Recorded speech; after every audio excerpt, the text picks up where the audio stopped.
अस्सलाम वालेकुम viewers, this is Sameera Nisar, CEO web, और आज हमारे साथ मौजूद है मोहम्मद रियाज अहमद चौधरी गुजरावाला से। He is a renowned educationist, he is a trainer, he is a writer, he is a researcher, he is a business consultant, he is a motivational speaker, और उनके पास तकरीबन 20 साल का तजर्बा है। और अगर हम देखते हैं कि उन्होंने कितने लोगों को ट्रेन किया, तो ऑलमोस्ट उन्होंने 500 से ज़्यादा वर्कशॉप्स कंडक्ट की, उन्होंने 700 से ज़्यादा प्रिंसिपल्स को ट्रेन किया, उन्होंने 9000 से ज़्यादा टीचर्स को ट्रेन किया, उन्होंने 17000 से ज़्यादा स्टूडेंट्स को ट्रेन किया, और ज़्यादातर उन्होंने जो टॉपिक सेलेक्ट किए वो लाइफ और मैनेजमेंट के हवाले से थे। इसके अलावा सीईओज की, एमडीज की और जीएम्स की भी उन्होंने डिफरेंट ऑर्गेनाइजेशन में वर्कशॉप्स और उनकी ट्रेनिंग जो है वो कंडक्ट करवाई। Most welcome to our show sir. जी थैंक यू। जी सर, आज जैसा कि हमारा टॉपिक है कि ये कोविड-19 में जो एजुकेशन सिस्टम पे इफ़ेक्ट आया है इसका, और जो इसके आफ्टर इफ़ेक्ट्स होंगे उसके बारे में हम जैसा कि बात करेंगे। तो उस हवाले से मेरा पहला क्वेश्चन है आपसे कि कैसे, मतलब ये कोरोना वायरस का क्या इफ़ेक्ट क्या है एजुकेशन सिस्टम पे? क्योंकि आप तो चूँकि डायरेक्टली इससे मतलब वाबस्ता हैं, आपका माशाल्लाह अपना एक एजुकेशनल इंस्टीट्यूशन है, तो आप इसके बारे में बताएँ, मतलब क्या इफ़ेक्ट्स हैं? देखिए जी, कोरोना वायरस ने पूरी दुनिया के ऊपर असर डाला है, लेकिन पाकिस्तान के अंदर वाहिद शोबा एजुकेशन का है जिसके ऊपर इसका सबसे ज़्यादा बुरा असर हुआ है। सबसे पहले जो लॉकडाउन हुआ वो तालीमी इदारों के अंदर हुआ, और अब तमाम शोबाजात खुल चुके हैं। इसके बावजूद तालीमी इदारे बंद हैं, और तालीमी इदारे ना सिर्फ ये है कि बच्चों के लिए बंद हैं, जुल्म की हद ये है कि यहाँ पर स्टाफ के लिए भी बंद हैं, 2-3 लोग भी आकर ऑफिस नहीं खोल सकते। एक तरफ से गवर्नमेंट कहती है कि जी आप जो है ऑनलाइन जो है बच्चों को कोचिंग दें, ऑनलाइन क्लासेस स्टार्ट करें, और दूसरी तरफ ये है कि वो कहते हैं कि स्कूल के ऊपर, कॉलेज के ऊपर ताला लगा हुआ होना चाहिए, कोई बंदा अंदर एंटर नहीं हो सकता। अब स्कूल्स के अंदर जब आप एंट्री नहीं हो सकते, वहां पे आपके रिसोर्सेज पड़े हुए हैं, आपकी बुक्स पड़ी हुई हैं, या आपने जो और कोई सिस्टम करना है, आपके नोट्स पड़े हैं, या आपका सिलेबस बुक्स पड़ी हुई हैं, तो आप उनको भी नहीं ले सकते वहां से ना। फिर ये है कि स्टाफ सारे का सारा जो है वो इंटरनेट की फैसिलिटी नहीं रखता। पाकिस्तान एक ऐसा मुल्क है जहाँ पे अभी भी इंटरनेट जो है वो बहुत ज्यादा कम है। तो इदारों के अंदर तो अक्सर जगहों के ऊपर एक से ज्यादा वाईफाई लगे होते हैं। अगर वहां पे स्टाफ आ जाए और सेपरेट कमरों के अंदर बैठ के बच्चों को ऑनलाइन क्लासेस देना शुरू कर दे, तो उसकी भी इजाजत नहीं दी गई। देखिए 14 मार्च को ये बंद किया गया और आज 15 मई गुजर गई, ठीक है। तो 2 महीने से ऊपर हो गया कि स्कूलों को इन्होंने इस तरीके से बंद किया हुआ है। तो मैं ये समझता हूँ कि सबसे ज्यादा इफेक्ट कोरोना का एजुकेशन के ऊपर हुआ है, और ये नाकिस पॉलिसियों की वजह से मैं समझता हूँ कि गवर्नमेंट जो है वो उसकी प्रायोरिटी के अंदर ही नहीं है, ठीक है। अगर प्रायोरिटी के अंदर होता तो जहाँ पे इतने चीजें खुली हुई हैं, बैंक तो मुसलसल खुले रहे ना, ठीक है। तो यहाँ पर भी 2-4 लोग जो हैं वो ऑफिस में बैठ सकते थे। फिर जो हमारे वजीर तालीम मुराद राज साहब हैं, इन्होंने कुछ ऐसी स्टेटमेंट्स दी जिससे पेरेंट्स जो हैं वो फीस देने से मुतनफर हो गए। उन्होंने पेरेंट्स को डायरेक्टली कहा कि आपने फीसें जमा नहीं करानी, आपने ये नहीं करना, आपने वो नहीं करना। वो एजुकेशन के हेड हैं, एजुकेशन के हेड होने के बावजूद उनको एजुकेशन की रियलिटीज का नहीं पता। वो हर स्कूल को बीकन हाउस और रूट समझते हैं, जबकि पाकिस्तान के अंदर 95% से 97% ऐसे स्कूल्स हैं जो कि 5000 से कम फीस ले रहे हैं, और देहाती एरिया के जो स्कूल हैं वो तो 300, 400, 500 रुपए भी फीस लेते हैं, ठीक है। क्योंकि हमारी जो 70% आबादी है वो देहाती एरिया के अंदर रहती है। तो वो 20 स्कूल जो हैं वो लॉकडाउन के अंदर हैं, जहां पे कोई भी कोरोना का केस नहीं आया है। तो इमरान खान साहब ने जब मुल्क के अंदर कहा कि नहीं हम स्मार्ट लॉकडाउन करेंगे, लेकिन मुराद राज साहब को स्मार्ट लॉकडाउन की समझ नहीं आई। उन्होंने ये सारा ही मुकम्मल लॉकडाउन कर दिया, बल्कि मैं कहूंगा कि उन्होंने स्कूल्स का बेड़ा गर्क कर दिया। ऐसे ही बिल्कुल। सर, जैसा कि आपने कहा कि ये बिल्कुल उन्होंने स्मार्टली नहीं एक्ट किया और उनको टोटली क्लोज कर दिया। इसके ऊपर सबसे ज़्यादा असर जो आया है वो बच्चों पे है। तो आप क्या सोचते हैं कि बच्चों की सोशल और फिजिकल लाइफ जो है वो किस तरह से इफेक्ट हुई है इस लॉकडाउन की वजह से? डेफिनेटली जी, बच्चे जब घर के अंदर कैद हैं तो आप बेहतर समझती हैं, आप पेरेंटिंग ऊपर भी काम करती हैं कि बच्चे जो हैं वो मूवमेंट करते हैं, ठीक है। उनको जी। हरकत के लिए स्पेस चाहिए है। जब आप उनको कमरों के अंदर बंद कर दिया आपने, तो वो बहुत सारे साइकोलॉजिकल प्रॉब्लम्स का शिकार हो रहे हैं, वो उनके अंदर एग्रेशन आ रही है, वो घर के अंदर बच्चे एक दूसरे के साथ लड़ाई झगड़ा ज्यादा कर रहे हैं, ठीक है। और इवन बच्चे सारा दिन, कुछ बच्चे तो इस टेंशन और एंजाइटी की वजह से ओवर ईटिंग कर रहे हैं, ठीक है। और जी। ओवर ईटिंग करने की वजह से उनका वजन भी बढ़ रहा है, ठीक है। फिर अल्टीमेटली वो क्या कर रहे हैं कि वीडियो गेम्स खेल रहे हैं, वीडियो गेम्स खेलने से उनकी नजर कमजोर हो रही है। तो ये बहुत सारे इफेक्ट्स जो हैं वो बच्चों के ऊपर आ रहे हैं इस लॉकडाउन की वजह से। ऑल्दो कि अब लॉकडाउन जो कि खुल गया है और बच्चे बाहर फिर रहे हैं, गलियों के अंदर फिर रहे हैं, अगर आप जाकर देखें मोहल्लों के अंदर, ये जो मतलब वर्ल्ड सिटी है जैसे लाहौर का या गुजरांवाला के अंदर और फैसलाबाद के अंदर, जो बड़े शहरों के अंदरूनी शहर, जो पुराना शहर जिसे हम कहते हैं, वहां पे तंग तंग गलियां हैं, बाहर ग्राउंड भी नहीं है बच्चों के खेलने के लिए, तो गलियां भरी भी होती हैं बच्चों के साथ, और वहां पे कोई कोरोना का चक्कर नहीं है। इसी तरीके से बच्चे जो हैं वो पेरेंट्स के साथ बाजारों में जाते हैं, या पेरेंट्स उनके बाजारों से होके आते हैं, तो वो उन्हीं बच्चों के साथ आके वैसे ही मिल रहे होते हैं। वहां पे कोई डिसइंफेक्शन करने का प्रोग्राम नहीं होता स्कूलों घरों के अंदर पेरेंट्स के पास। तो स्कूल्स तो फिर भी जो हैं वो बहुत बेटर फैसिलिटीज प्रोवाइड करते हैं। और जैसे कि दुनिया के कई ममालिक में लॉकडाउन खुला है, तो मैं समझता हूँ कि स्कूल्स के अंदर भी ये खोला जा सकता है। इसके लिए बहुत सारी स्ट्रेटजीज अडॉप्ट की जा सकती हैं। मसलन ये है कि एक क्लास है, क्लास 1, उसके 30 स्टूडेंट्स हैं, तो 15 स्टूडेंट्स को मॉर्निंग में बुला लें, 15 स्टूडेंट्स को इवनिंग में बुला लें, मॉर्निंग इवनिंग में क्लासेस हो सकती हैं, या 15 स्टूडेंट्स को आप मंडे को बुला लें, अगले 15 को जो है आप ट्यूसडे को बुला लें। तो इस तरीके से कुछ ना कुछ टीचर के साथ जो इंटरेक्शन जो है वो हो सकता है, फेस मास्क पहनाए जा सकते हैं, बच्चों को वहां पे सैनिटाइजर्स यूज कराया जा सकता है, मतलब वो जो डिस्टेंस रख के बच्चों को पढ़ाया जा सकता है। और टीचर की बात बच्चे ज्यादा सुनते हैं, टीचर उनको गाइड जी, कर सकते हैं बिल्कुल। कि आपने खुद को किस तरीके से सेफ रखना है। तो अल्टीमेटली जो है ऑनलाइन ट्रेनिंग, अल्टीमेटली उसका प्रॉब्लम यही है, मैंने जैसे पहले भी बताया कि बेशुमार लोगों के पास तो इंटरनेट की फैसिलिटी नहीं है, इंटरनेट है ही और नहीं। जिनके पास फैसिलिटी है भी वो ट्रस्ट नहीं करते, क्योंकि खुद वो इस टेक्नोलॉजी से अवेयर नहीं है, लेकिन उनको पता है कि जो सोशल मीडिया है ये बच्चों के लिए नुकसानदेह है। तो इसलिए पेरेंट्स डरते हुए बच्चे के हाथ में मोबाइल या लैपटॉप देते ही नहीं है, कि उनको नहीं पता कि बच्चा वाकईतन इसके ऊपर पढ़ेगा या वो कुछ नेगेटिव काम करेगा। तो इसलिए वो बच्चे को मोबाइल पकड़ाने से या उसको इंटरनेट का कनेक्शन लगा के लैपटॉप देने से, कंप्यूटर देने से, ये टैब देने से भी मतलब वो डरते हैं। तो इसका बेस्ट हाल तो यही था कि स्कूल्स को खोला जाता और इसके लिए कोई अच्छे से एसओपीज डिजाइन कराए जाते। उनके पास बहुत बड़ा ब्रेन बैठा हुआ है, हर किस्म के लोग मौजूद हैं गवर्नमेंट के पास, तो अगर चाहते तो उसका कोई ना कोई हल निकाल लिया जा सकता था, जी। लेकिन ये इनकी प्रायोरिटी के अंदर शामिल नहीं है। जी, जिस तरह से एजुकेशन का सेक्टर हमेशा से इग्नोर होता आया है, तो इस सिचुएशन में भी जिस सेक्टर ने सबसे ज़्यादा सफ़र किया है, वो एजुकेशन का ही है। जी अच्छा, डेफिनेटली। महमूदरा साहब, ये तो हम बच्चों की वो बात कर रहे हैं कि उनकी सोशल लाइफ डिस्टर्ब हो रही है, उनकी फिजिकल एक्टिविटी कम हो गई है। लेकिन जहाँ तक ये डिफरेंट असेसमेंट की बात हम करते हैं, जो एक टेस्ट का सिस्टम होता था या जो डिफरेंट एग्जामिनेशन का सिस्टम है, वो किस तरह से इफेक्ट हुआ है? किस तरह से मतलब असेसमेंट्स होंगी, किस तरह से ये इसको बिल्कुल ट्रांसपेरेंट रखते हुए आप बच्चे की प्रोग्रेस को असेस कर सकते हैं ऑनलाइन?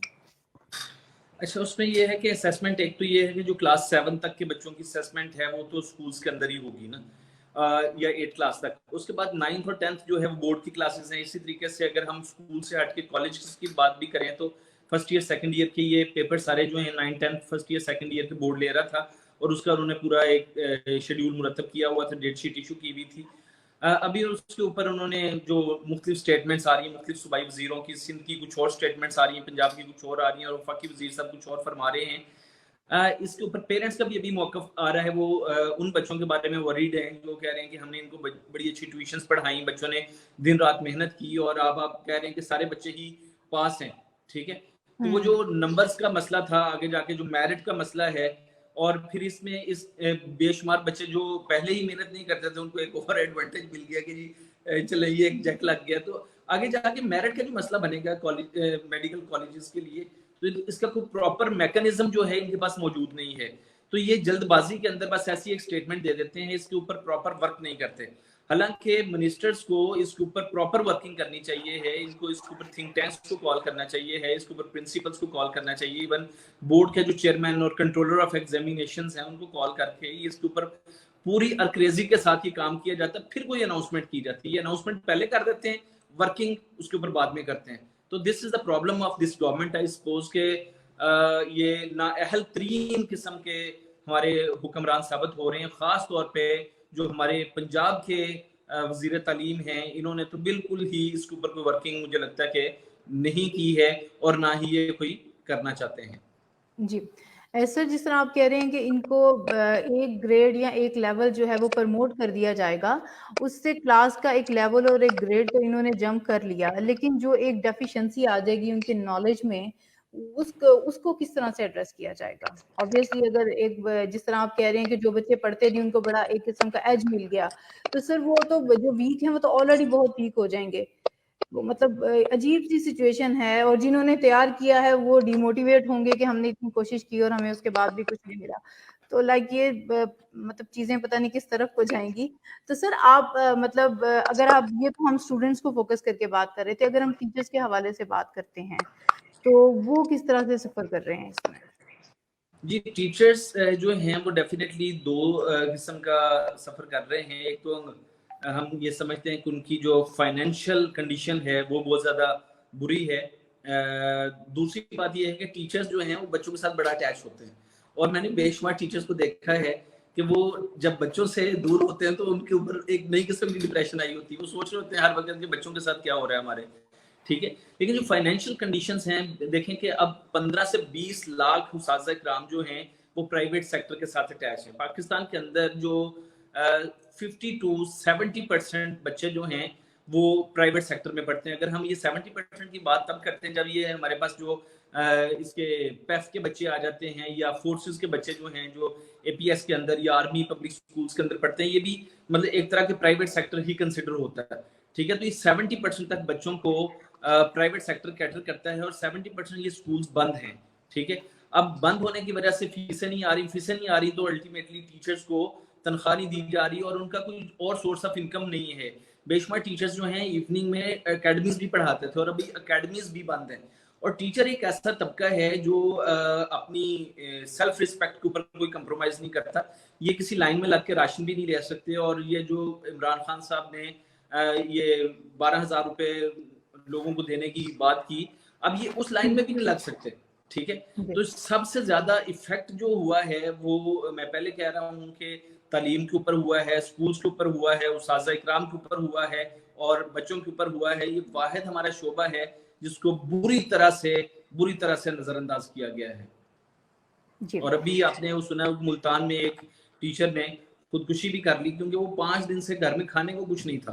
तो ये कितनी बड़ी मतलब बात है, इसको हमने तो इसको नजरअंदाज कर दिया क्योंकि हमारी प्रायोरिटीज में होता तो हम उधर मिनिस्टर जाता, वो वजीर आजम उसके ऊपर जाता और इसके ऊपर कोई एक्शन लेता। ठीक है, लेकिन मेरा ख्याल सब लोगों ने सुनी अनसुनी कर दी। उनकी बला से कोई मरता है तो मर जाए, सारी मर जाए शायद। ऐसे ही है सर, ऐसे ही है सर। ये हमारे पास एक क्वेश्चन है सबा मेहरीन की तरफ से, what do you think what is going to happen next? Next जी अनसर्टेन है। अभी जैसे वजीर उसका जो तालीम है सिंध का, ठीक है, सईद गनी की जो 3-4 दिन पहले प्रेस कॉन्फ्रेंस आ रही थी, उस प्रेस कॉन्फ्रेंस में उसने कहा कि जी हम हो सकता है कि इस लॉकडाउन को स्कूल्स के लिए 5-6 महीने भी लिंगर ऑन कर दें। ठीक है, यानी कि इनकी बिल्कुल कोई प्रायोरिटीज में शामिल नहीं। और उसके बाद अगले दिन मुराद रास ने कहा कि जी ये अगस्त तक भी जा सकता है। मैं समझता हूं कि अगर इन्होंने मुल्क का कुछ बनाना है, अब देखें जैसे डोनाल्ड ट्रंप है या बरतानवी वजीर आजम है, उन्होंने पहली किस्त के अंदर पार्क्स खोलने की बात की और अगली किस्त में उन्होंने स्कूल्स खोलने की बात की। हमारे स्कूल्स की आखिरी प्रायोरिटी के ऊपर है। यहाँ पे पंजाब के अंदर बुजदार साहब ने ट्रांसपोर्ट खोलने की भी इजाजत दे दी कि जी आप ट्रांसपोर्ट भी खोल सकते हैं, आप मॉल्स भी खोल सकते हैं, लेकिन नहीं खुल रहे तो स्कूल नहीं खुल रहे हैं, ये खुलने चाहिए हैं। अगर स्कूल नहीं खुलेंगे तो ये एक बहरानी कैफियत पैदा हो जाएगी। मैं एक प्राइवेट ऑर्गेनाइजेशन जो कि रावलपिंडी में काम करती है और उनका आज एक बयान पढ़ रहा था, वो कह रहे थे कि पिंडी के अंदर, पिंडी डिवीजन के अंदर 400 स्कूल्स ऑलरेडी बंद हो चुके हैं। वजह यह है कि बेशुमार स्कूल जो हैं वो प्राइवेट बिल्डिंग्स के अंदर खुले हुए हैं, रेंटेड बिल्डिंग्स के अंदर खुले हुए हैं और मालकान जो हैं वो किराया डिमांड कर रहे हैं और स्कूल ओनर्स जो हैं वो किराया देने की पोजीशन में नहीं है। 2-2 3-3 महीने गुजर के किराया नहीं दिया गया तो उन्होंने कहा ये आप बिल्डिंग वेकेट कर दें। और जब इनके ऐसे बयान आते हैं कि अभी पता नहीं कि 6 महीने ना खुले, तो फिर वो पेरेंट्स भी कहते हैं कि अगर हमने 6 महीने बच्चों को स्कूल नहीं भेजना तो हम फीस क्यों दें? जब फीस नहीं आएगी, किराए नहीं दिए जाएंगे, अब वो जो स्कूल ओनर है वो बेचारा डिप्रेशन में आता है। वो कहता है कि ये मेरे ऊपर तो हर महीने कर्ज चढ़ रहा है। लेट्स से उसका रेंट की 4-5 लाख रुपए उसका रेंट ही अगर हो और 10-15 लाख रुपए उसकी टीचर्स की सैलरी हो, 20 लाख रुपए हो गया। 20 लाख रुपए अगर वो मुसलसल 2-3 महीने चढ़ गया, उसके मतलब 60 लाख तो चढ़ गया और आगे 6 महीने उसको नहीं पता, तो वो इतने लाख रुपए कहाँ से लाएगा? ये जो 95% स्कूल्स हैं इनके पास सेविंग्स नहीं होती। ये फीसें आ रही होती हैं तो ये सर्कल चला रहे होते हैं और बेशुमार लोग तो सिर्फ अपना किचन ही चला रहे हैं। इन 20-20, 30-30 साल से स्कूल चला रहे हैं और उन्होंने कोई प्लॉट नहीं खरीदा, उन्होंने कोई घर नहीं बनाया। तो ये मुराद राज साहब की बात समझ में नहीं आई। वो हर स्कूल को, शायद मैंने पहले भी बात की, मुझे नाम नहीं लेना चाहिए, लेकिन मैं फिर भी ले रहा हूँ क्योंकि इनके अपने बच्चे ऐसे स्कूलों में पढ़ते हैं जहाँ पे फीस जो है 15,000 से लेकर 60,000 रुपए तक आती है। तो ये ब्यूरोक्रेसी के बच्चे और ये सियासतदानों के बच्चे जो हैं, ये सारे के सारे इन प्राइवेट स्कूल्स में पढ़ते हैं और इन प्राइवेट स्कूल्स को ये गालियां भी देते हैं और अपने बच्चों को भी पढ़ाते हैं। इसका और देखें नेगेटिव इम्पैक्ट ये है कि when you talk negative about your teachers, फिर आप उन्हीं टीचर्स के पास बच्चों की तरबियत के लिए भेजते हैं, तो डेफिनेटली वो बच्चे फिर उस टीचर की रिस्पेक्ट दिल से नहीं कर रहे थे। जिसकी दिल से रिस्पेक्ट ना की जाए उसकी बात का असर नहीं होता। तो डेफिनेटली वो टीचर्स उनकी उस तरीके से तरबियत नहीं कर पाएंगे। ये पिछले 15-20 साल से कोई कॉन्स्पिरेसी चल रही है, पता नहीं इसके पीछे कोई इल्यूमिनाटी है या इसके पीछे कोई फॉरेन एनजीओज हैं जो हमारे तालीमी सेक्टर को बर्बाद करना चाहती है, क्योंकि गवर्नमेंट सेक्टर तो ऑलरेडी बर्बाद हो चुका। ठीक है, अब जो गवर्नमेंट सेक्टर है वहां पे आप देखेंगे टीचर्स की सैलरीज भी बड़ी अच्छी हैं, वहां पे टीचर्स भी बड़े अच्छे क्वालिफाइड हैं, लेकिन वहां पे बिहेवियरल इशू है कि वहां पे चेक एंड बैलेंस नहीं है और टीचर्स का बिहेवियर पॉजिटिव नहीं है, उनका एटीट्यूड पॉजिटिव नहीं है, वो ड्यूटी को अच्छे तरीके से परफॉर्म नहीं करते। आप पिछले 10-15 साल से बोर्ड के रिजल्ट्स देख लें तो आपको 70% प्लस पोजीशंस जो हैं वो प्राइवेट सेक्टर की नजर आती हैं। ठीक है, तो अब गवर्नमेंट सेक्टर तो तबाह हो गया हुआ था, उसकी जगह पे प्राइवेट सेक्टर उभरा और ये जो बैनुल-अक़वामी साजिश है, मैं तो इससे कहूंगा कि ये साजिश है। ठीक है, उस साजिश के तहत इस सेक्टर को तबाह किया जा रहा है ताकि पाकिस्तान के बच्चों को अंधेरे के अंदर धकेला जा सके। जो पाकिस्तान पहले ही थर्ड वर्ल्ड मुमालिक में शुमार होता है, तो अगर ये पाकिस्तान का प्राइवेट सेक्टर भी क्राइसिस का शिकार होने के बाद बंद हो जाएगा तो मैं कहता हूँ ये पाकिस्तान अल्लाह ना करे ये थर्ड वर्ल्ड का भी थर्ड वर्ल्ड बन जाएगा। तो इनको सोचना चाहिए है, इस अगली नस्लों के लिए सोचना चाहिए है। इनकी तो गवर्नमेंट अगले 2-4 साल और चलेगी, 3 साल तक चलेगी। इन्होंने घर चले जाना, लेकिन इस कौम का क्या बनेगा? इनको कौम का बड़ा बन के सोचना चाहिए है। अगर ये बड़ा बन के नहीं सोचेंगे तो फिर अल्लाह ही वारिस है। जी, ऐसे ही है। सर, अब जो तीसरा अंदर रोल होता है वो होते हैं जो मैनेजमेंट के लोग होते हैं, जो स्कूल को रन कर रहे होते हैं। जिस तरह आपका भी अपना एक माशाल्लाह से बड़ा अच्छा सेटअप है गुजरावाला में। सर ये बताएं कि वो किस किस्म के मसाइल का शिकार हैं इस वक्त? जी, मैनेजमेंट के जो लोग हैं, खास तौर पे जो इंस्टीट्यूशंस को रन कर रहे हैं, जो ओनर्स हैं, उनके ऊपर स्ट्रेस है। स्ट्रेस इस सेंस में कि एक तो उनको पता है कि हमने रेंट्स देने हैं, दूसरा ये कि जब स्टाफ में से बारी-बारी लोग कॉल्स करते हैं और अपनी चंद हज़ार तनख्वाह के लिए उनको कॉल करते हैं, ठीक है? और वो नहीं दे पाते तो उनके ऊपर एक साइकोलॉजिकल इफेक्ट होता है कि वो डिप्रेशन का शिकार होते हैं, ठीक है? अब वो लेट्स से कि टीचर अपनी एक सैलरी डिमांड कर रही है, उस टीचर की सैलरी 15,000, 20,000 व्हाटएवर इज़, वो एक छोटी-सी अमाउंट है, लेकिन अगर उनके पास 100 का स्टाफ है और 100 का स्टाफ को आप एवरेजली 15,000 सैलरी लगाएंगे तो वो अब 15 लाख रुपए बन जाएगी। ठीक है, अब वो 15 लाख उसके पास नहीं है देने के लिए। ठीक है, टीचर कहती है मुझे 15,000 नहीं दिया सर ने और मैं क्राइसिस में हूँ, गार्ड्स हैं, आयाज हैं, पीएन्स हैं।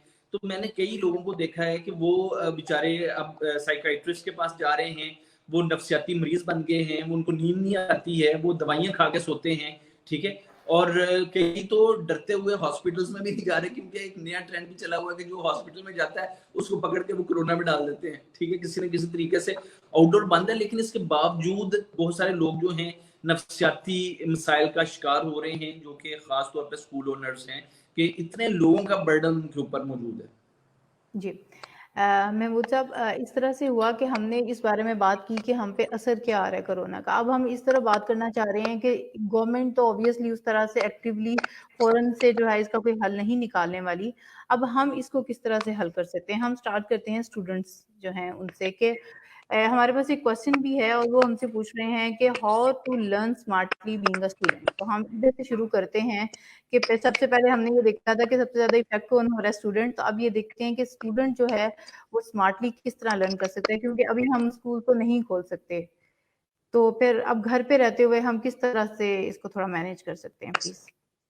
जी, हमारे जो के स्टूडेंट्स पाकिस्तान के अंदर हैं, हम जानते हैं कि इनकी एक अक्सरियत जो कि शायद 80% प्लस की है, ये सेल्फ मोटिवेटेड नहीं होते, ठीक है? जी तो 20% 15% बच्चे सेल्फ मोटिवेटेड हो सकते हैं। इस किस्म के क्वेश्चन भी कर रहे हैं कि वो किस तरीके से स्मार्टली इसको लर्न कर सकते हैं। तो उसके लिए तजवीज़ यही है कि वो अपना घर का एक पूरा टाइम टेबल मुरतब करें। बिल्कुल ऐसे ही टाइम टेबल बनाएं जैसे उनका स्कूल के ज़माने में टाइम टेबल होता है। क्योंकि टाइम टेबल के बगैर जो है ना, आप अच्छे तरीके से पढ़ नहीं सकते। अगर आपको पता है कि मैंने 9 to 9:30 या 9:45 तक आपने केमिस्ट्री पढ़नी है और 9:45 से आपने 10:30 तक जाके आपने फिजिक्स पढ़नी है, तो आप उस टाइमिंग के अंदर डेफिनेटली अपने उस सब्जेक्ट को टाइम दें।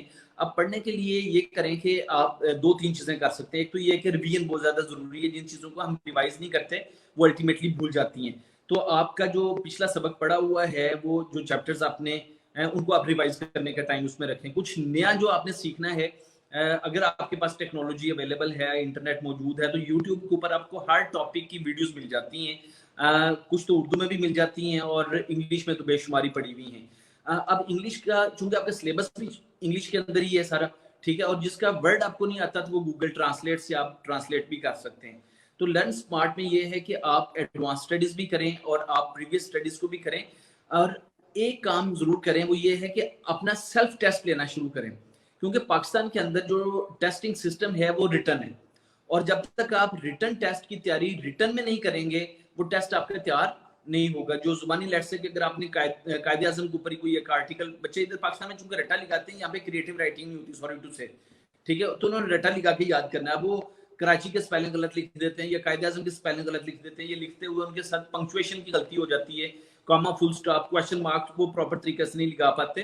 तो वो उनको लिखना चाहिए। लिखने के बाद वो कोई उनके पास जो उनके नोट्स हैं या उनके पास कोई गाइड बुक है या बेशुमार पब्लिशर्स ने अपनी वेबसाइट्स के ऊपर भी कुछ कंटेंट दिया हुआ है, या अपने किसी फ्रेंड को ही वो फॉरवर्ड कर सकते हैं कि अपने अंदर कोई अलायंस बना लें, ये उनको भेज दें और वो इनको भेज दें। मतलब टेस्ट लिए दो दोस्तों ने, कोई अली और उस्मान है, और अली अपने टेस्ट जो उस्मान को भेज दे, उस्मान जो है अपने टेस्ट अली को भेज दे, और वो दोनों एक दूसरे के टेस्ट जो हैं वो चेक कर सकते हैं। तो यही एक मैकेनिज्म है। उनमें कोई मॉर्निंग में थोड़ा सा टाइम रखें, दोपहर को रेस्ट कर लें क्योंकि रमज़ान भी है, और जोहर की नमाज के बाद कैलूला करें, और उसके बाद जो है वो दोबारा से पढ़ना शुरू कर दें। रफ्तार से पहले काफ़ी सारा वो पढ़ सकते हैं, वो टाइम भी उनका अच्छा गुजर जाएगा।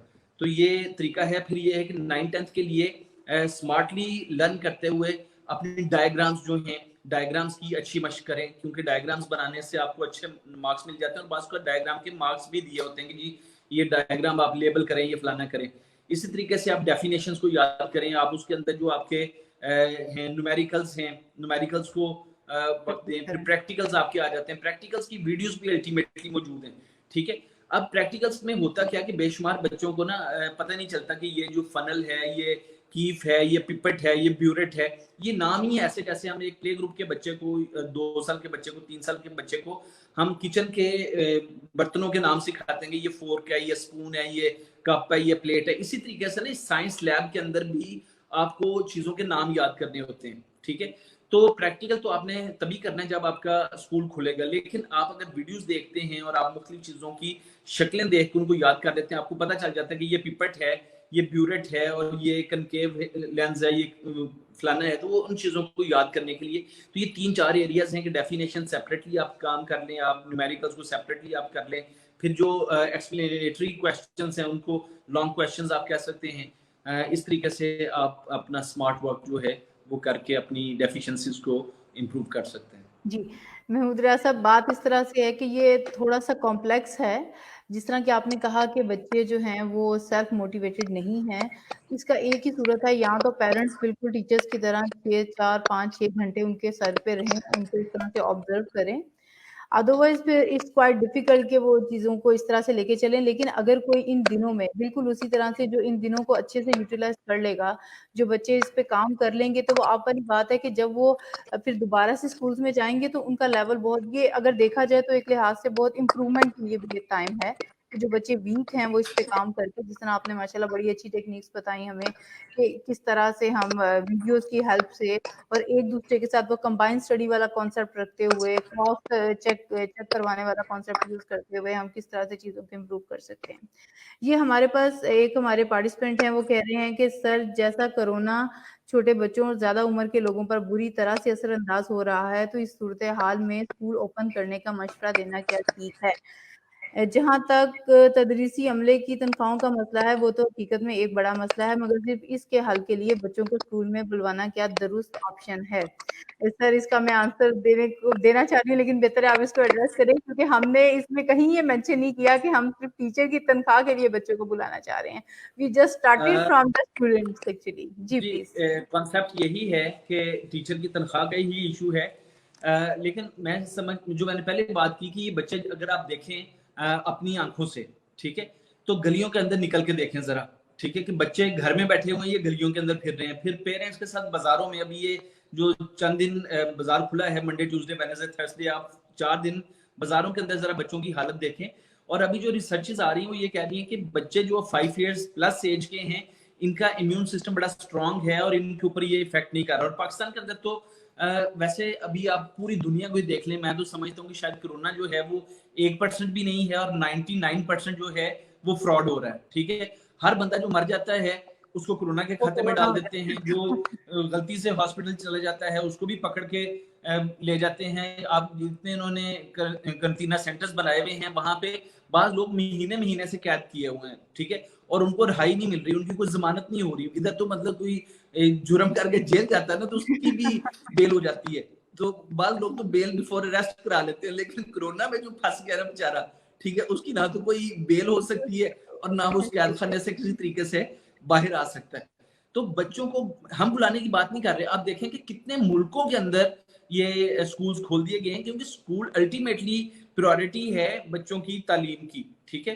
तो इसको दो रंग से ना देखा जाए, अल्टीमेटली ये एक बुहरान है, टीचर्स की सैलरी का इशू है। यहाँ पे गवर्नमेंट को, स्टेट को आगे आना चाहिए था। स्टेट अगर दूसरे शोबों को फैसिलिटेट करती है तो मैं समझता हूँ कि एजुकेशन के सेक्टर को भी उनको फैसिलिटेट करना चाहिए था।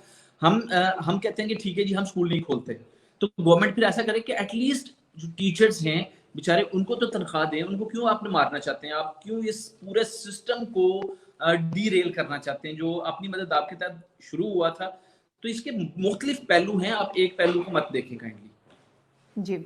अच्छा सर, अब ये है कि चूँकि आप भी जिस तरह अपना इंस्टीट्यूशन चला रहे हैं, तो आप इस चीज़ को कैसे मैनेज कर रहे हैं? Being a owner, being a head, आप किस तरह से, क्योंकि जैसे आपने कहा कि बहुत से जो ओनर्स हैं, वो इस वक़्त डिप्रेशन में जा रहे हैं और उनको बहुत ज़्यादा स्ट्रेस है उन पे। तो आप काइंडली उनके लिए कोई प्रैक्टिकल टिप दें कि आप खुद कैसे इस सिचुएशन का सामना कर रहे हैं? माशाल्लाह, अब आप मतलब गाइड कर अच्छा, सकते हैं इसमें ऐसा। ऐसा है कि मैं चूंकि आप बेहतर जानती हैं, कुछ अरसे से ट्रेनिंग के शोबे से भी वाबस्ता हूँ, और जो ट्रेनिंग के लोग होते हैं वो वैसे भी खुद भी पॉजिटिव रहते हैं और जी, लोगों तो को भी मैंने यही कहा कि माशाल्लाह पॉजिटिव। आप गाइड कर सकते हैं, दैट्स व्हाई। ठीक है। जी, जी। तो दूसरा ये है कि अगर हम मुसलमानों की बात करें तो हमारा तो ईमान इस बात के ऊपर है कि अच्छी और बुरी तकदीर अल्लाह ताला की तरफ से है। हमें इस तकदीर के ऊपर भी ईमान लेकर आना है। फिर अल्लाह ताला कहते हैं कि मायूसी जो है वो कुफर है, कि कुफर से भी शायद बदतर है, ठीक है। तो अल्लाह ताला सबसे ज्यादा नाराज उन लोगों से होते हैं जो मायूस हो जाते हैं। तो हम तो अल्हम्दुलिल्लाह मायूस नहीं हुए, लेकिन इसमें टेक्निक्स ये हैं, टिप्स ये हैं, जो कि हर जगह पे शायद कारआमद ना हो, कि आप जो लैंड ओनर्स हैं उनके साथ भी निगोशिएट करें थोड़ा सा। उन्हें कहेंगे कि आप हमें स्पेस दें, एक बहरान है आपके सामने है, कि आप बिल्डिंग्स को सिक्योर करें। दूसरा ये कि टीचर्स के लिए मतलब टीचर्स को भी अल्टीमेटली वो फिर आएगा तो यही कि दिलासा ही देना है उनको भी बेचारों को, कि आप उनको कर दें और कि आप इसके ऊपर अभी सब्र करें किसी हद तक। अगर पेरेंट्स के साथ आपको कोई अलायंस हो सकता है, कुछ पेरेंट्स कोऑपरेट करते हैं, जितने परसेंट पेरेंट्स आपको फी देते हैं उतने परसेंट आप टीचर्स को डिस्पर्स भी कर दें, ठीक है। तो ये बस, इसमें कोई बहुत बड़ी साइंस नहीं लगाई जा सकती इस सिचुएशन के अंदर, क्योंकि अल्टीमेटली एक बहरान है और बहरान के अंदर गवर्नमेंट हमारी बिल्कुल मदद नहीं कर रही है और ये गवर्नमेंट को मदद करना चाहिए है। जी। सही है। सबा की तरफ से फिर एक क्वेश्चन है, is it an international game? तो फर्स्ट ऑफ ऑल हम पॉलिटिक्स के बारे में इतनी ज्यादा बात नहीं करेंगे, लेकिन फिर भी सर अगर आप अपना थोड़ा इसके बारे में इनपुट देना जी, चाहें। बिल्कुल। आप देखें, आप सोशल मीडिया के ऊपर देखें, यूट्यूब के ऊपर देखें, ये जो अमेरिकन डॉक्टर्स आ रहे हैं, प्रेस कॉन्फ्रेंसेस कर रहे हैं, अब उसको 60 मिलियन से ज्यादा लोगों ने देखा। और जो पिछले दिनों नर्स उनकी आई थी, उसने भी ये कहा कि जी ये लोगों को मार रहे हैं, जानबूझ के उनको वेंटिलेटर्स के ऊपर डाल देते हैं। जो बंदा सही सांस ले रहा होता है उसको जब आप वेंटिलेटर के ऊपर डालेंगे, उसके फेफड़े तो ऑलरेडी काम कर रहे हैं, तो फिर वो वेंटिलेटर पे जाएगा तो वापस कभी भी नहीं आएगा। और वेंटिलेटर की जो मुख्तलिफ स्पीड्स होती हैं, ठीक है, तो वो उस नर्स ने भी यही कहा, डॉक्टर्स भी यही कह रहे हैं, पाकिस्तान के अंदर भी डॉक्टर्स ये कह रहे हैं, पूरी दुनिया के अंदर से ये आवाजें उठ रही हैं। और आप देखें कि ये बिल गेट्स ने, ये जो पिछले साल कॉन्फ्रेंस हुई उसमें उसने कहा था कि ये अभी एक जो है जुकाम की एक और वबा आ रही है। अब उनको बिफोर टाइम कैसे पता चल रहा है, और पूरी दुनिया में जो शोर उसके ऊपर हो रहा है, और ये रोला अल्टीमेटली ये इसके ऊपर मैं बहुत ज्यादा कहना नहीं चाहूंगा, लेकिन सारे लोग जानते हैं कि ये एक इंटरनेशनल ड्रामा है। और इस ड्रामे का मकसद जो है वो 2-3 हो सकते हैं। एक तो जो करेंसी है ना, उसको डिजिटलाइज करना। डिजिटलाइज करेंसी क्यों करना चाह रहे हैं?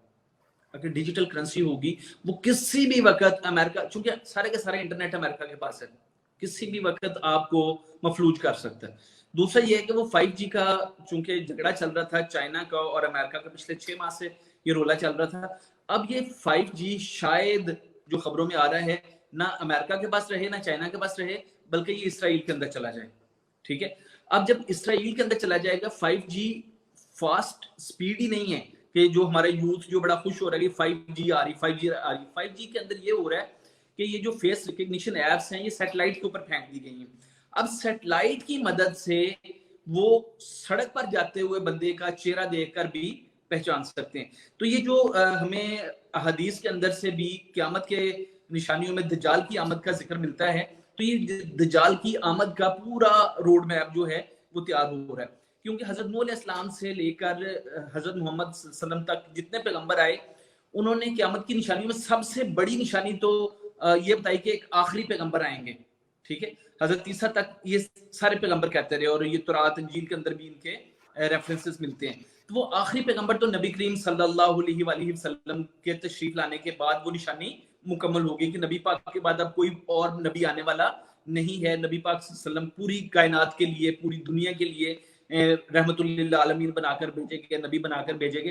तो ये क़यामत की सबसे बड़ी निशानी जो 1450 साल पहले पूरी हो गई। अब इसके बाद छोटी छोटी और निशानियां थी, जिसमें कहा गया कि फाहिशा औरतों की आवाज दुनिया के एक कोने से दूसरे कोने में आएगी। तो जो रेडियो की इजाद के बाद, टेलीविजन की इजाद के बाद ये हदीस भी पूरी हो गई। और उसके बाद ये है कि जो अब 3 बड़े फैक्टर्स हैं, उसमें एक दज्जाल का आना, दज्जाल के आने के बाद इमाम मेहदी का ज़ुहूर है, इमाम मेहदी के ज़ुहूर का, और उसके बाद हजरत ईसा की आमद है। ठीक है, तो ये 3 निशानियां पूरी होनी है तो क़यामत आ जानी। तो ये मैं समझता हूँ कि ये जो अभी सारी गेम चल रही है, इसके अंदर ये वैक्सीन के अंदर भी एक थ्योरी आ रही है, कॉन्स्पिरेसी थ्योरी आप इसे कह सकते हैं। कहते हैं कि वैक्सीन के अंदर नैनो चिप डाल दी जाएगी जो जिस्म के अंदर चली जाएगी और वहां से आपको कंट्रोल किया जाएगा।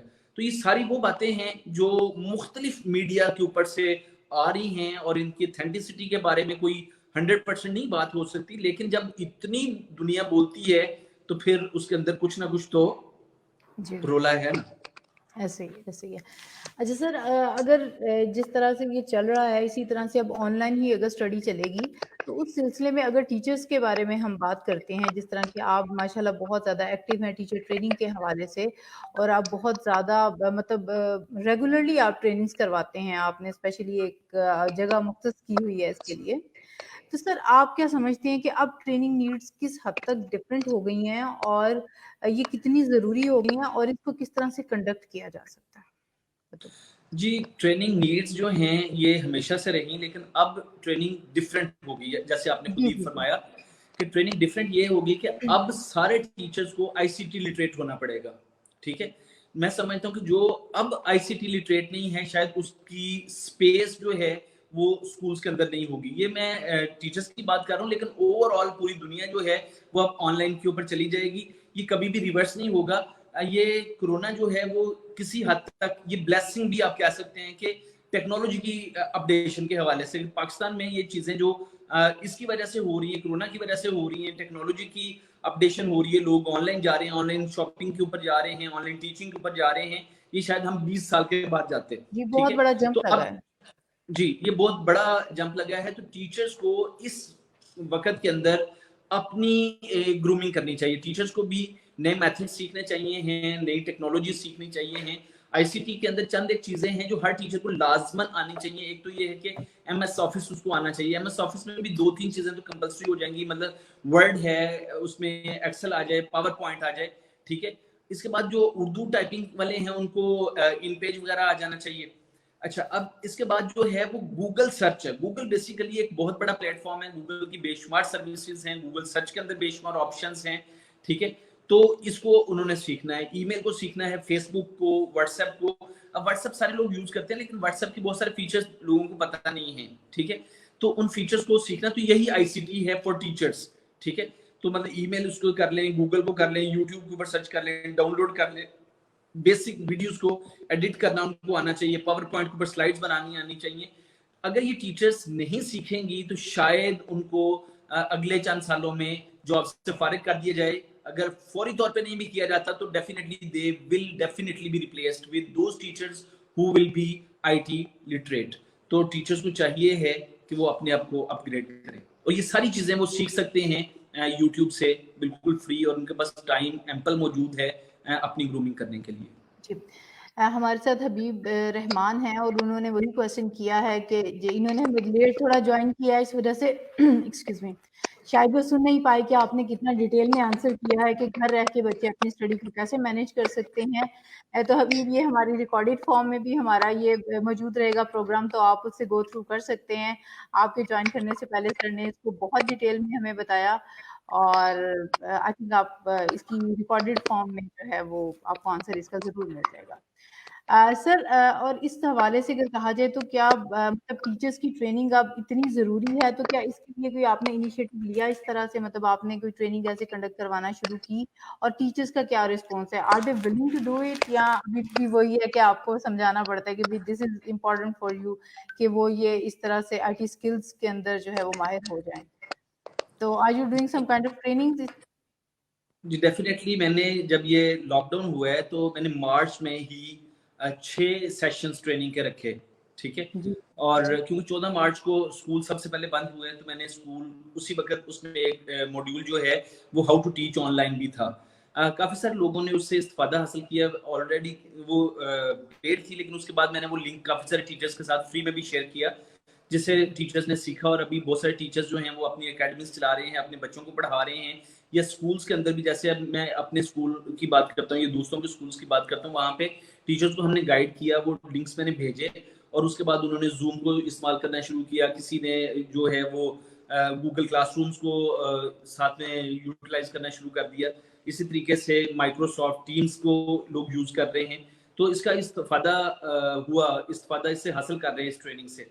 और चूंकि वो रिकॉर्डेड फॉर्म में मौजूद है, अभी भी कुछ दोस्त कहते हैं तो मैं उनको फॉरवर्ड कर देता हूँ वो लिंक, तो उसको देख लेते हैं इसके ऊपर। जी, थैंक यू। सर, आपने बहुत इंफॉर्मेटिव जो है हमारे साथ डिस्कशन की। आई जस्ट वांट कि आप अगर लास्ट में कोई मैसेज देना चाहें तो प्लीज। जी, मैसेज मैं ये देना चाहूँगा टीचर्स को, टीचर्स के बच्चों को और बच्चों के वालिदैन को, और हर उस दर्दमंद दिल रखने वाले इंसान को जो इस मुल्क का भला चाहते हैं, कि खुदा रा आप पाकिस्तान के एजुकेशन सिस्टम को बचाने के लिए अपना भरपूर किरदार अदा करें। टीचर्स को भी चाहिए कि वो सोशल मीडिया यूज करते हैं तो वहाँ पे स्कूल्स को और टीचर्स को डिफेंड करें, ठीक है। बेशुमार लोग जो है ना, वो चूंकि फिल्दी लैंग्वेज यूज करते हैं सोशल मीडिया के ऊपर लोग बैठ के, तो वो आगे से जवाब देना भी पसंद नहीं करते। उनको पता है कि अगर हमने जवाब दिया तो हमारे ऊपर और अटैक आएगा। लेकिन जब खामोश रहते हैं तो क्या होता है कि लोग जो हैं वो वन साइडेड प्रोपेगेंडा सुन सुन के स्कूल्स को माफिया कहना शुरू कर दिए, टीचर्स को बुरा भला कहना शुरू कर दिया। भाई यहाँ पे एक जूते बनाने वाला अगर जूते बनाकर करोड़पति अरबपति हो जाता है, तो फिर स्कूल वाले को कोई हक नहीं है कि वो ग्रो करे, ठीक है। टीचर को कोई हक नहीं है कि वो ग्रो करे। टीचर आज भी ये चाहते हैं कि वो कंगाल रहे, उसके कपड़े फटे हुए रहे, उसके पाँव में टूटे हुए जूते हों, और वो आपके बच्चों को पढ़ाने के लिए आए। तो इस अगर यही आप चाहते हैं कि ऐसे सिस्टम हो, तो डेफिनेटली कोई टीचर बनना पसंद नहीं करेगा और कोई स्कूल खोलना भी पसंद नहीं करेगा। यहाँ पे जूते चाहिए हैं तो फिर जो लोगों को जूते ही मिलेंगे, ठीक है। अगर आप कौम को पढ़ाना चाहते हैं तो आप स्कूल्स को इज्जत दें, आप टीचर्स को इज्जत दें। टीचर चाहे सरकार का टीचर है, चाहे प्राइवेट टीचर है, टीचर टीचर है। और हजरत अली रजी अल्लाह तआला अन्हु ने फरमाया कि जिसने मुझे एक लफ्ज भी सिखाया उसने मुझे खरीद लिया, मैं उसका गुलाम हो गया, ठीक है। तो अब ये है कि हमारे यहाँ पे टीचर को गाली दी जाती है, और ये गाली देने वाले सो कॉल्ड एंकर पर्सन्स भी हैं, उसमें सियासतदान भी हैं, ब्यूरोक्रेट्स भी हैं, और ये फख्र समझा जाता है। तो काइंडली इस रस्म को ख़त्म करें और टीचर्स की इज्जत को बहाल करें, एजुकेशनल इंस्टीट्यूशंस की इज्जत को बहाल करें, वरना ये आपके बच्चे कभी भी इन उस्ताज़ इकराम से तरबियत नहीं पा सकेंगे, क्योंकि वो दिल से इनकी इज्जत नहीं कर रहे। और मैं पहले भी बता चुका हूँ कि जिसकी हम दिल से इज्जत नहीं करते, हम उसकी किसी बात पर अमल नहीं करते, उसकी बात बल्कि सुनते ही नहीं है। जी ऐसी है सर। तो ये रिस्पेक्ट का एलिमेंट होना चाहिए, और कौमें वही तरक्की करती हैं जो अपने असातिज़ा की, अपने सिखाने वालों की, अपने पढ़ाने वालों की इज्जत करते हैं। तो ये भी एक बहुत बड़ा अलमिया है जिस पे हमें काम करने की ज़रूरत है। Thank you so much Mahmood Riaz Sahab, आपने अपना इतना कीमती वक्त निकाला हमारे लिए। आपने बहुत से हमें टेक्निकल चीज़ें बताई, आपने स्टूडेंट्स के हवाले से बहुत इंफॉर्मेशन शेयर की, आपने टीचर्स के लिए एक पैगाम दिया, आपने ऑनर्स के लिए एक मोटिवेशन कायम की और उनको बताया कि बीइंग ऑनर आप भी इन चीज़ों में से गुजर रहे हैं, but still you are motivated और आप नाउम्मीद नहीं हैं। So thank you so much for your time. Miss Sumera, Allah ताला आपको जज़ाए खैर अता फरमाए। आप बहुत अच्छा काम कर रही हैं, इस सिचुएशन के अंदर लोगों को अवेयर कर रही हैं, उनको मोटिवेट कर रही हैं। So credit goes to you.